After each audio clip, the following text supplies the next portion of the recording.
Well, hello there, and welcome to another edition of Warbird Wednesday. My name is Fred Bell. I am the Vice Chairman of the Palm Springs Air Museum, and today we're kind of culminating in the whole reconnaissance area. Now, the interesting thing is the aircraft that we've been all talking about primarily started design from about 1950 to about 1955.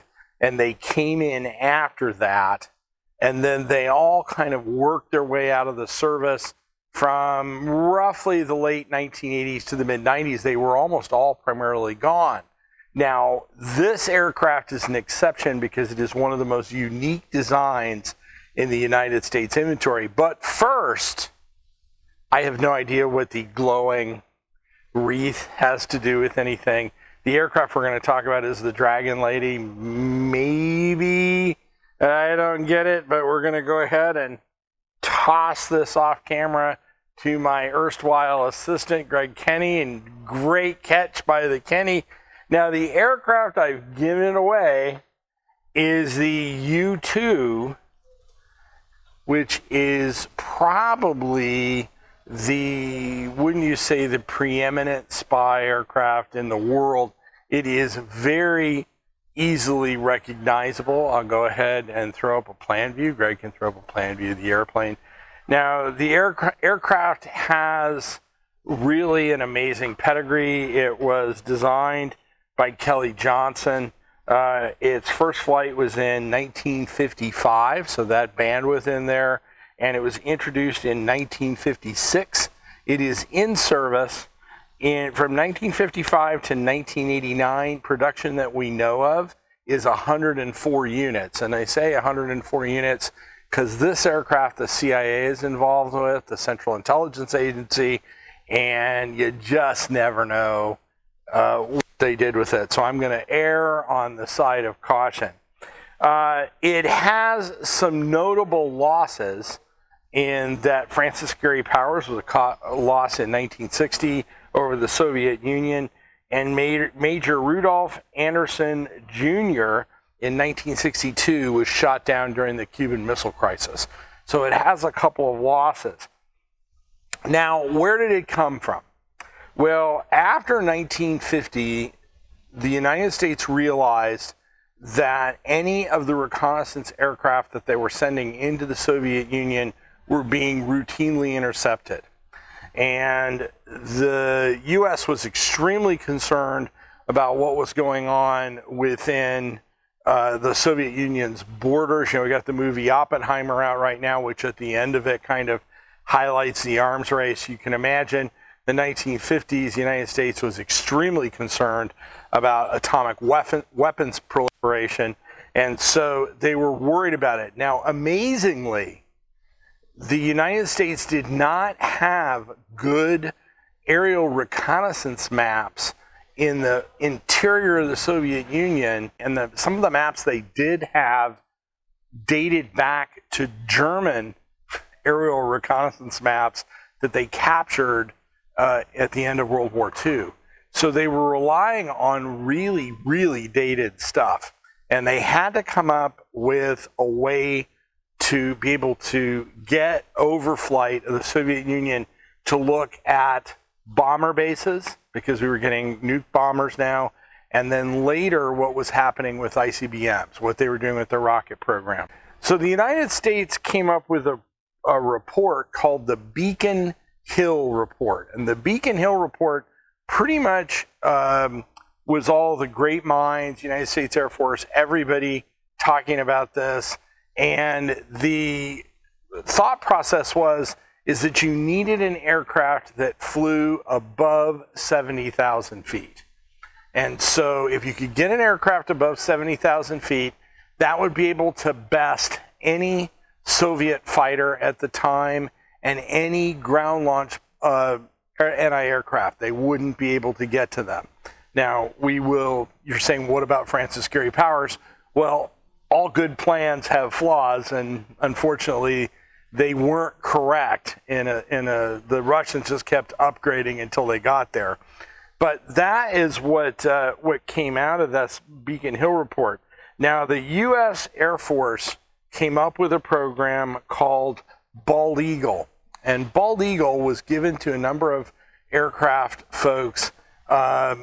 Primarily, they were chasing after Boeing to come up, because remember, Boeing had that B-47 and they had the RB-47, and they were trying to come up with something along those lines. And then Lockheed heard about it.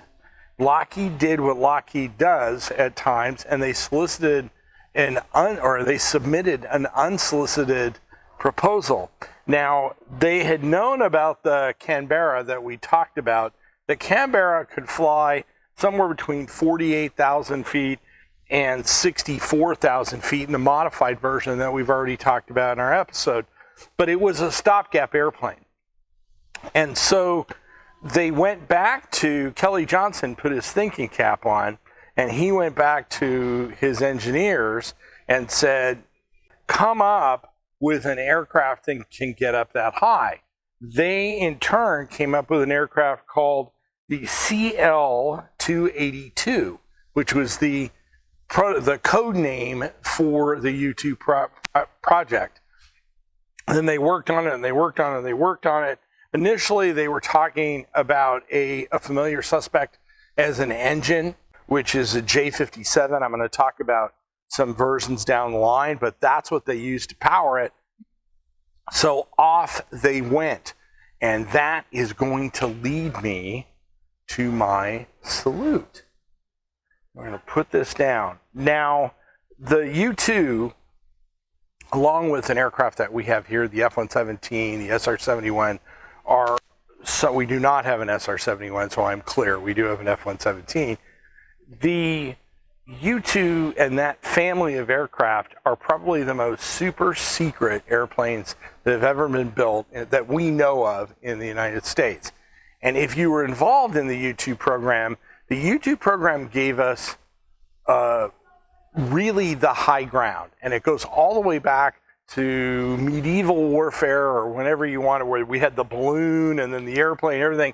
Can I get up high and can I see what the other guy's doing? And if I can see what the other guy's doing, and then I came along with artillery that I could shoot at the other guy or know if he's moving troops in or whatever. This goes all the way back to Roman times with trebuchets, throwing rocks at each other, to knowing about troop movements and when they're setting up outside your camp to attack you. This is not new. The only thing that's new is this new technology. And with this technology, if you were involved in U-2, to this day, you may not even be able to talk about the sensors, propulsion, whatever you worked on. But those folks and the folks that continue to work on this program, we have U-2 pilots that actually fly our airplanes right now, a couple of retired U-2 pilots. You gave us the high ground, and in a way, there is no question that you kept the peace. Now, how did you keep the peace? Very simply, if the enemy knows that you can see what they're doing, they're a lot less likely to attack you. And by keeping the high ground and keeping the United States at the forefront, and I'm going to talk about at the end of this, the ultimate high ground that the U-2 continues to have to this day. If you have that high ground, the enemy's going to be a lot less inclined to attack you, and you're going to be aware of what they're doing. So if you were a U-2 pilot, designer, maintainer, builder, made the fuel, this thing, I mean, we're going to get into the fuel situation on this. If you did that, you are really responsible for saving a lot of lives and keeping America at the preeminence that it is in the Cold War and beyond. And today, a suitable bottle of, this is not even close, it should be like Guinness or something, but instead we're going to salute you with a Greg selection, a fairy tale princess, Shirley Temple, tying in with the, okay, I get it. All right. Of course, the airplane's known as the Dragon Lady, so yeah, it's kind of loose. Let's see. What do we got here? It does have a nutrition label, so that is a heartening sign that this thing is not 9 or 10 years old. It has 180 calories. no pure cane sugar. So that's interesting. It is made by some culprits that we have seen before, which is Rocket Fizz soda. Thank you to the people at Rocket Fizz for destroying my upper gastronomic tract over the years. And it did have a little burp. So we're going to go ahead and try this. I have some off-camera assistants that are going, drink it, drink it.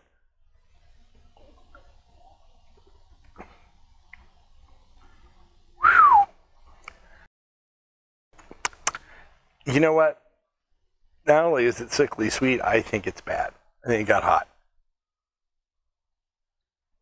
You know how you get that hot, that's a second sip for those folks in the U-2 that we're taking the team for here. You know how you have that kind of off with the sugar? I think it's just slightly gone off. So with that salute, we want to say thank you to everybody who's been involved in the U-2 project. Now, the CL-282 was actually based on another familiar culprit, and that was the XF-104. The XF-104, the high-altitude rocket airplane. And when I say based, they took some of the technology. It's not completely based, because look at the wingspan on this thing. But they took some of what they learned there in the higher altitude area and thin air, and learned how to apply it to this airplane. Now, this aircraft with its wingspan has a lot more akin to a sailplane, kind of what they did with the Canberra, making this wing really big in the lighter air. When they did that, they've changed propulsion systems over the years. They went to the J57, then they had a J75, and they've also, in the later versions, put in the GE F118 engine. So they keep up-engineing it. Now, they also came up with a different fuel developed in secret by Shell Oil, JP7. It has a lower, it doesn't freeze at low temperatures. The vapor, it doesn't vaporize, and the burn-off rate, in the aircraft, when it's stored in the aircraft, is lower. It's specifically designed for this airplane. The Air Force is looking at other fuel options now, and I'm not going to go down that path, but they are looking, and they've been playing around with other fuel for the airplane. But the thing about this airplane as it has evolved, and the sensor packages, we could spend 5 hours on them. Terrain mapping, evolving from cameras, synthetic aperture radar, all kinds of stuff. The thing carries all kinds of sensor packages, and it is still the preeminent high-altitude reconnaissance aircraft to this day. Having said that, it is extremely difficult to fly. And we've talked, Greg, I've talked before about coffin corner, and you can throw up the coffin corner definition. This airplane flies right up in coffin corner. It's extremely difficult to fly. And so what ends up happening is it gets up in the higher altitude. Obviously, you have less control. As you get to the lower altitudes and the air gets more dense, it gets harder to, because the airplane's actually designed to be more of a light touch. It is not. I am told that the cockpit management in this aircraft is just out of this world, very heavy. And the other side of it is, you got to remember, you're at high altitude, so you're in a space suit, so you're in a pressurized suit the entire time as well. So it is not an easy aircraft to operate.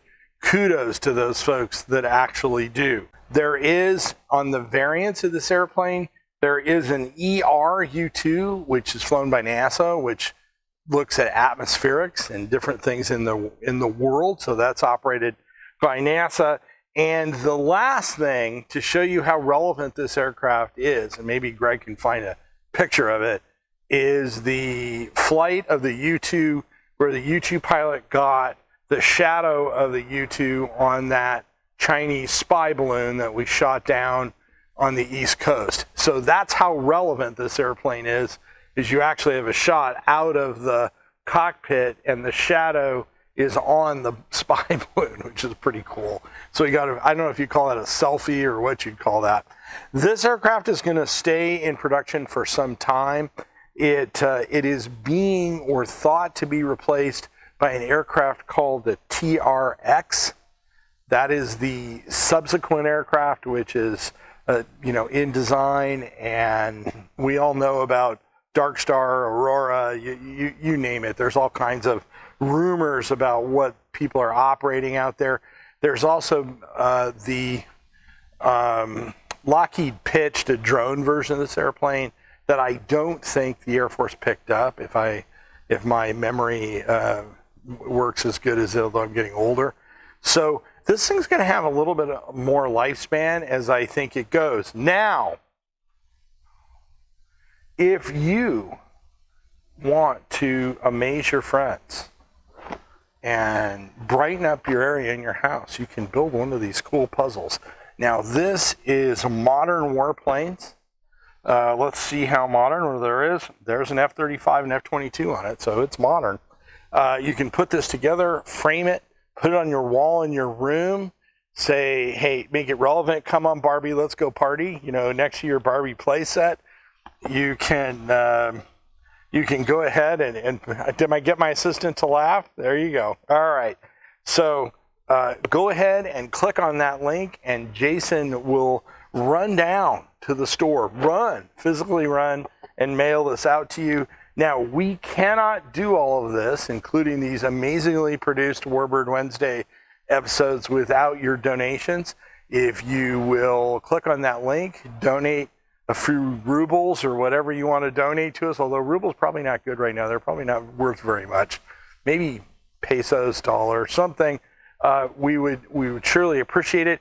If you're teaching the kids at home, we have links in our description for our educator books. They are free. You can download them and have the kids do fun projects at home.